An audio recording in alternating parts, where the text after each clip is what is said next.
Hello दोस्तों, मैं Somvir Singh, founder of प्यारा एस्ट्रोलॉजी। आज मैं बताऊंगा हस्बैंड वाइफ रिलेशनशिप के बीच में आखिर प्रॉब्लम क्यों आती है। आखिर यही एक रिश्ता ऐसा क्यों है जिसमें कुछ न कुछ बवंडर, कुछ न कुछ प्रॉब्लम आना ही आना है, चाहे छोटा प्रॉब्लम आए। लेकिन ये एक ऐसा रिश्ता है जिसमें लड़ाई झगड़ा होना आम बात है, जिसमें कुछ न कुछ प्रॉब्लम होती रहती हैं। लेकिन कभी कभी ये छोटी छोटी प्रॉब्लम बहुत बड़ी हो जाती हैं और जो आगे चलकर एक सेपरेशन, एक डाइवोर्स की सिचुएशन क्रिएट कर देती हैं।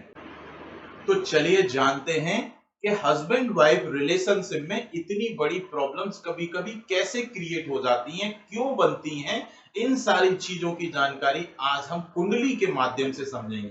जो पहला घर होता है, जो फर्स्ट हाउस होता है, वो आपका घर है। और जो कुंडली में जो सेवेंथ हाउस है, वो आपके स्पाउस का है, पति या पत्नी का घर है।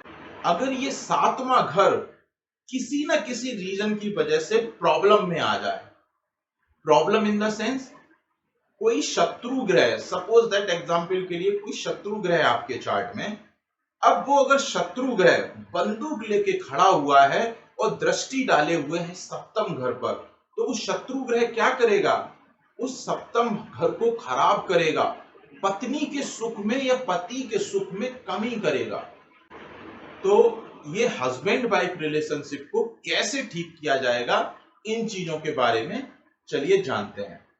अब मान लीजिए कि लग्नेश आप हैं, कोई भी लगन की कुंडली है, सपोज फॉर एग्जांपल के लिए आपकी मेष लगन की कुंडली है, और मेष लगन की कुंडली में जो पहले घर के मालिक बनते हैं वो मंगल बनते हैं, और सप्तम घर के जो मालिक बनते हैं वो शुक्र बनते हैं। और जब आप अष्टम टू अष्टम थ्योरी अप्लाई करोगे तो सातवें घर का मालिक यहां पर शुक्र देव, जो कि लग्नेश मंगल के शत्रु हैं। तो अष्टम टू अष्टम थ्योरी के हिसाब से सातवें घर के जो मालिक शुक्र देव हैं वो शत्रु हैं लग्नेश के। और शुक्र कौन है? आपका स्पाउस। और मंगल कौन है? मंगल आप खुद हो। और मंगल शुक्र आपस में शत्रु हैं। तो आप और आपका स्पाउस तो आपस में शत्रु बने बैठे हैं। अब 12 कुंडलियों में से 8 कुंडलियां ऐसी होती हैं जिनमें सेवेंथ हाउस का लॉर्ड लग्नेश का शत्रु बनता है। मतलब पति और पत्नी आपस में शत्रु बनते हैं प्रैक्टिकली। तो आधे से ज्यादा समस्या तो यही क्रिएट हो जाती है कि दोनों का नेचर एक जस्ट अपोजिट है। हस्बैंड वाइफ रिलेशनशिप इसीलिए इतना पेचीदा रिलेशन हो जाता है कभी कभी कि इस रिश्ते में लड़ाई झगड़ा होना तो आम बात है। घर घर में लड़ाई झगड़ा आपको देखने को मिल जाएगा, क्योंकि मैक्सिमम कुंडलियों में सप्तम घर का मालिक लग्नेश का शत्रु बनता है। केवल 4 कुंडलियां ऐसी हैं जिनमें सप्तम घर का मालिक लग्नेश का एक सम ग्रह बनता है, एक सम की मित्रता रखता है। जैसे मिथुन लगन की कुंडली, कन्या लगन की कुंडली, धनु लगन की कुंडली और मीन लगन की कुंडली, ये 4 कुंडलियां ऐसी हैं जिनमें सप्तमेश लग्नेश के साथ में एक सम की मित्रता रखता है। वो पूरी तरह से शत्रुता का भाव नहीं रखते हैं, एक सम की मित्रता मानी जाती है। अगर इन 4 कुंडलियों में सप्तमेश की पोजीशन कहीं अच्छी जगह हो जाए तो ऐसे लोगों का रिश्ता बहुत अच्छा चलता है, एक अंडरस्टैंडिंग बन जाती है। क्योंकि जो लग्नेश है मिथुन लगन और कन्या लगन के चार्ट में वो बुध बनेंगे और पत्नी बृहस्पति बनेगी। और बुध और बृहस्पति एक दूसरे के बिना अधूरे माने जाते हैं, क्योंकि बुध जो है बुद्धि के कारक हैं और बृहस्पति ज्ञान के कारक है। तो ये दोनों प्लेनेट ऐसे हैं जो एक दूसरे की कमी को पूरा करते हैं, क्योंकि बुद्धि के बिना ज्ञान नहीं आ सकता और ज्ञान के बिना बुद्धि किसी काम की नहीं है।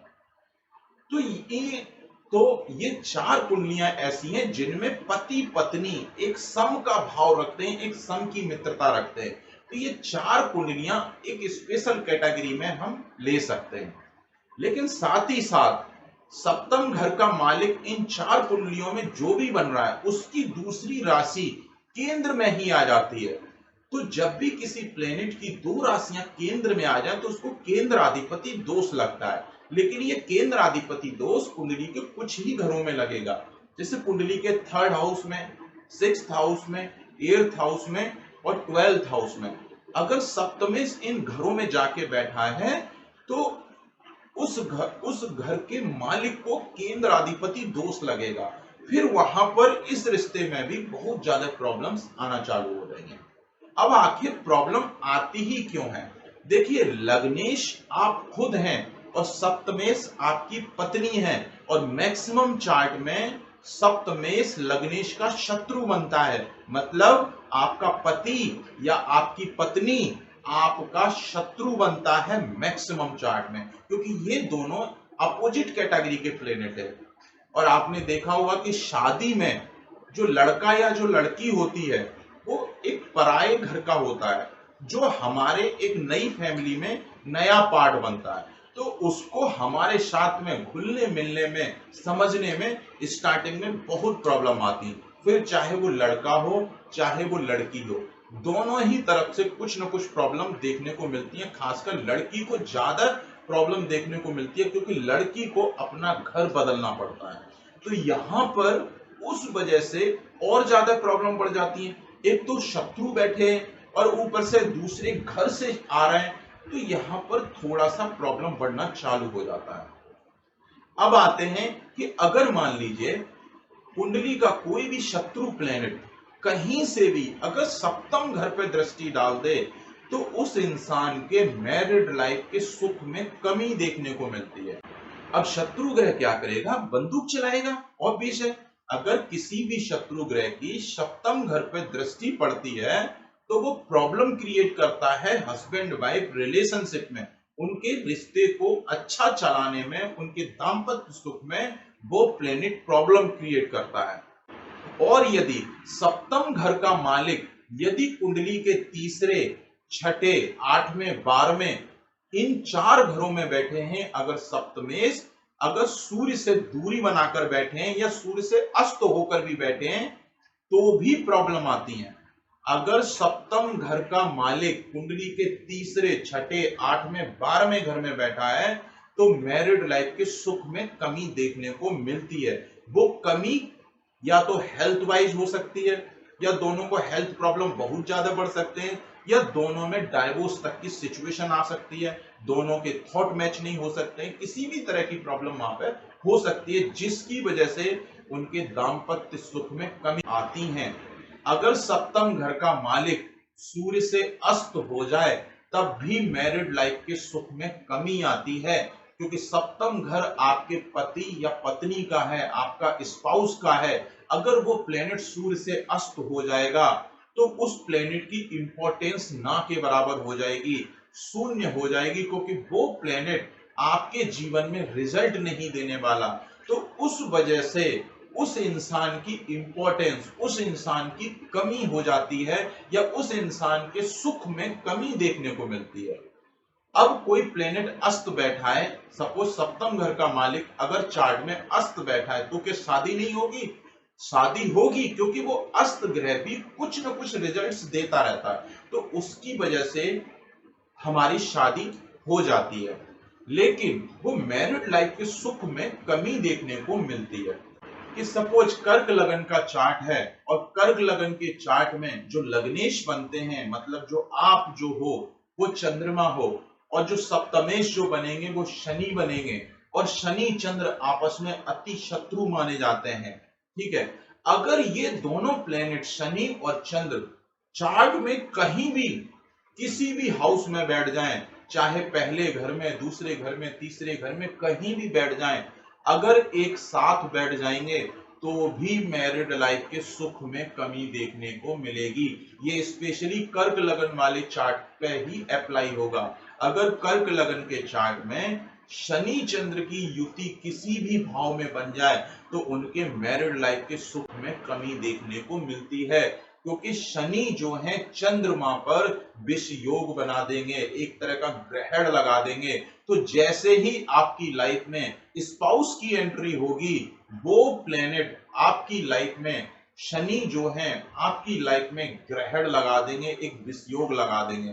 तो कर्क लगन वाले चार्ट में अगर शनि चंद्र की कोई युति है या फिर शनि की चंद्रमा के ऊपर दृष्टि है तो ऐसे लोगों की मैरिड लाइफ के सुख में कमी देखने को मिलती है। सेम इसी तरह से अगर किसी का सिंह लगन का चार्ट है, सिंह लगन के चार्ट में सूर्य पहले घर के मालिक बनेंगे और शनि सप्तम घर के मालिक बनेंगे। और सेम अगर सूर्य शनि की किसी भी भाव में कोई भी युति बन जाए तो भी मैरिड लाइफ के सुख में कमी देखने को मिलेगी, मैरिड लाइफ में प्रॉब्लम्स आना चालू हो जाएंगी। या फिर शनि की दृष्टि सूर्य पर पड़ जाए तो भी मैरिड लाइफ के सुख में कमी देखने को मिलेगी, उनकी मैरिड लाइफ में प्रॉब्लम्स आना चालू हो जाएंगी। ये प्रॉब्लम सबसे कम तब हो सकती हैं जब शनि की डिग्री काफी कम हो जाए, तो प्रॉब्लम्स थोड़ी सी कम हो जाएंगी, परेशानियां उतनी ज्यादा नहीं आएंगी। अगर शनि इस चार्ट में जितने ज्यादा पावरफुल हो जाएंगे उतनी ज्यादा प्रॉब्लम आएंगी। तो क्या ये सारी चीजें होने के बावजूद क्या हम ये रिश्ते को ठीक नहीं कर सकते?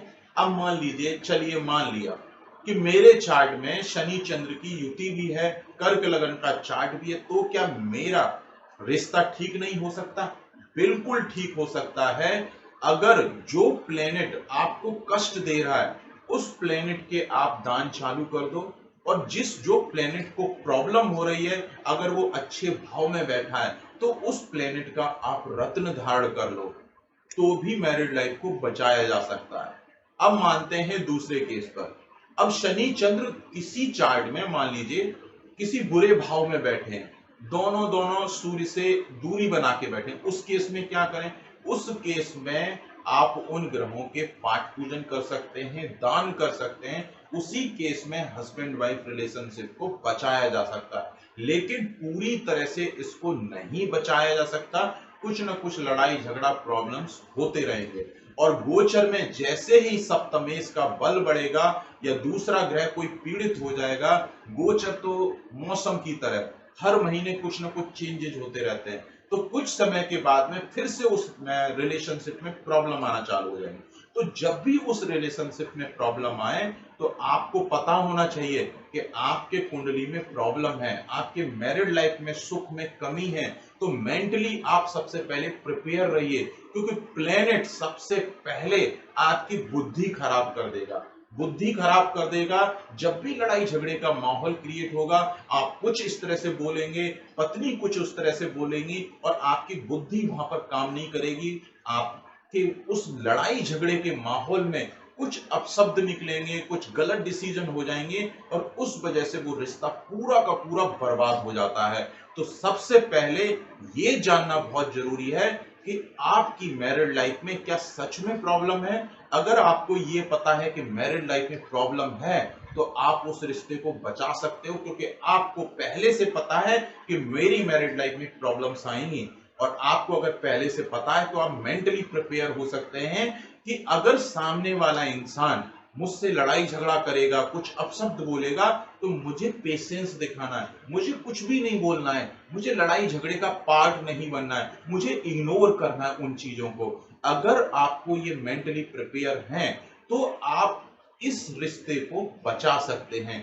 अदरवाइज अगर मेंटली प्रिपेयर नहीं है तो दुनिया की कोई ताकत इस रिश्ते को फिर नहीं बचा सकती। फिर चाहे आप जितने रेमेडीज कर लो, जितने उपाय कर लो, क्योंकि कभी ना कभी गोचर में उन प्लेनेट की एनर्जी जब हाई हो जाएगी, आपने 1 साल बचा लिया, 2 साल रिश्ता बचा लिया, 3 साल रिश्ता बचा लिया, 4 साल रिश्ता बचा लिया, लेकिन 5वें साल कुछ प्लेनेट के इस तरह से चेंजेस हो जाएंगे कि आपकी लाइफ में वहां पर प्रॉब्लम बढ़ जाएगी। तभी आपने देखा होगा कि कुछ हस्बैंड वाइफ के रिश्ते बच्चे होने के बाद में अलग होते हैं, कुछ हस्बैंड वाइफ के डाइवोर्स 20 साल के बाद होते हैं, किसी के 10 साल के बाद होते हैं, किसी के दूसरे ही दिन हो जाते हैं। इस तरह की प्रॉब्लम देखने को मिलती है। तो सबसे पहले आपको ये पता होना चाहिए क्या सच में प्रॉब्लम है। अगर सच में प्रॉब्लम है तो दोनों लोगों को मेंटली प्रिपेयर्ड रहना चाहिए। अगर सामने वाला कुछ बोलेगा तो आपको शांत रहना है, अगर ये कुछ बोलेगा तो आपको शांत रहना है। अगर ये अपना लिया तो दुनिया की कोई ताकत आपको अलग नहीं कर पाएगी। और ये देखिए, हर चीज का सलूशन सेपरेशन नहीं होता है। हर किसी के रिश्ते में प्रॉब्लम आती है, सबके रिश्ते में प्रॉब्लम आती है। क्या मेरे रिश्ते में प्रॉब्लम नहीं आती? अगर मेरा कुंडली मिलान आप जानोगे तो आप तो दंग रह जाओगे, हैरान हो जाओगे कि सर किस तरह से आपका रिश्ता चल रहा है, सिर्फ रेमेडीज की हेल्प से। और आपको अगर पता है कि रिश्ते में प्रॉब्लम है तो आप संयम, पेशेंस बना सकते हैं। जब भी कोई आपका पार्टनर को गुस्सा आए, अग्रेशन बढ़े प्लेनेट की वजह से, मैं ये नहीं कहता हूं कि आपके पार्टनर की गलती है। पार्टनर की गलती है या नहीं है वो एक अलग चीज है, लेकिन जब भी प्लेनेट का प्रभाव उसके शरीर पर पड़ेगा तो उसका माइंड अलग तरीके से रिएक्ट करेगा। अगर कोई इंसान शॉर्ट टेम्पर्ड है तो उसको गुस्सा दिखाएगा, बम वही फोड़ देगा। लेकिन दूसरे वाले इंसान को पेशेंस बना के रखना होगा, तभी वो रिश्ते को हम बचा सकते हैं। अदरवाइज ये हस्बैंड वाइफ रिलेशनशिप आने वाले समय में धीमे धीमे धीमे धीमे जैसी लाइफस्टाइल लोगों की बदलती जा रही है, इस मैरिड लाइफ में बहुत सारी प्रॉब्लम्स आगे। और कि ये हस्बैंड वाइफ जो हैं दो फैमिली से बिलोंग करते हैं, दो फैमिलियां इसमें इन्वॉल्व रहती हैं। हम ना तो स्टार्टिंग में अपनी पत्नी को जानते हैं ना ही पति को जानते हैं, ठीक है। तो ऐसे में अगर दोनों के विचार अगर मैच नहीं होंगे तो मैरिड लाइफ में प्रॉब्लम्स आ जाएंगी, क्योंकि दो अननोन लोग हैं, अब दोनों को एक साथ रहना है। हो सकता है दोनों के विचार अलग हों, किसी को गेम खेलना पसंद हो, किसी को पूजा करना पसंद हो सकता है दूसरे वाले को पूजा करना पसंद ना हो, दूसरे वाले को पूजा करना पसंद हो, कोई भी रीजन हो सकता है। अगर ऐसे में दोनों के विचार मैच नहीं हुए तो रिश्ते में प्रॉब्लम आ जाएगी और मैरिड लाइफ उजड़ जाएगी। तो इसीलिए जब भी कुंडली मिलान किया जाता है तो उसमें ग्रह मैत्री देखी जाती है। तो सबसे पहले आपकी ग्रह मैत्री ठीक होनी चाहिए। अगर ग्रह मैत्री भी ठीक नहीं है तो फिर प्रॉब्लम ज्यादा बढ़ जाती है। क्योंकि अब जैसे मान लीजिए मेरा ही चार्ट ले लो, ना तो मेरी ग्रह मैत्री मैच होती है, मेरी जो राशि जो बनती है वो कन्या राशि है और जो वाइफ की जो राशि बनती है वो कर्क राशि है, और ये बुध चंद्र की ग्रह मैत्री है। और बुध चंद्र की ग्रह मैत्री अति वर्जित मानी जाती है। ऐसे चार्टों को देखते ही थ्रू आउट मना कर दिया जाता है कि आपको शादी नहीं करनी चाहिए, अदरवाइज अलग हो जाओगे। लेकिन फिर भी 8 साल होने के बावजूद भी हम लोगों ने रिश्ते को ठीक ठाक मेंटेन कर लिया है। वो इसीलिए मेंटेन कर लिया है क्योंकि बुध चंद्र आपस में शत्रु हैं, तो हमारे थॉट में चेंजेस आ जाएंगे, प्रॉब्लम्स बढ़ना चालू हो जाएंगी, एक दूसरे की प्रॉब्लम्स जल्दी समझेंगे नहीं, एक दूसरे के विचार मैच नहीं होंगे, तो ऐसे में प्रॉब्लम्स बहुत ज्यादा बढ़ जाते हैं। और मेरे चार्ट में तो सूर्य छठे घर के मालिक हैं जो कि लगन में ही बैठे हैं। मीन लगन के चार्ट में शनि की प्लेसमेंट चलित चार्ट में 10th हाउस में शिफ्ट हो गई है, फिर से शनि की दृष्टि सप्तम घर पे पड़ रही है। तो ऐसे में मेरी भी मैरिड लाइफ में प्रॉब्लम्स हैं।